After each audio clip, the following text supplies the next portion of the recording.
वज़ीर-ए-आज़म का javelin throw athlete Arshad Nadeem के लिए 25 लाख रुपए इनाम का ऐलान। अरशद नदीम आपकी मेहनत और लगन नौजवानों के लिए मशरे राह है।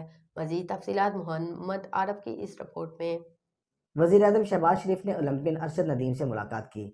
इस दौरान गुफ्तगू करते हुए कहा कि कम वसाइल के बावजूद वर्ल्ड चैंपियनशिप में चांदी का तमगा जीतना काबिल फ़ख्र है। अरशद नदीम आपकी मेहनत और लगन नौजवानों के लिए मशअल राह है। जेवलिन थ्रो खेल की तरवीज के लिए अरशद नदीम की खिदमात काबिल कदर हैं। पाकिस्तान में बेपनाह टैलेंट है, उसे निखारने की ज़रूरत है। वज़ीर-ए-आज़म शहबाज शरीफ ने अरशद नदीम के आबाई इलाके में ज़ेर तमीर स्पोर्ट्स कम्प्लेक्स का काम भी तेज़ करने की अहकामात जारी कर दिए हैं। वाज़ेह रहे कि गुज़िश्ता साल हंगरी में होने वाले आलमी चैंपियनशिप में अरशद नदीम ने 87.82 मीटर के थ्रो के साथ चांदी का तमगा जीतने वाले पहले एथलीट बनकर मुल्क के लिए तारीख रकम की। हिंदुस्तान के नीरज चोपड़ा से बिल्कुल नीचे, जिन्होंने 88.17 मीटर के थ्रो के साथ तलाई तमगा जीता था। इवेंट के दौरान उन्होंने पेरिस ओलंपिक्स के लिए क्वालिफाई भी किया।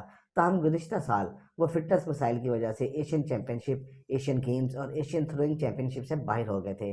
अरशद नदीम का ज़ाती बेहतरीन थ्रो 90.18 मीटर है, जिसे उन्होंने 2022 में बर्मिंघम में होने वाले कॉमनवेल्थ गेम्स में संभाला था।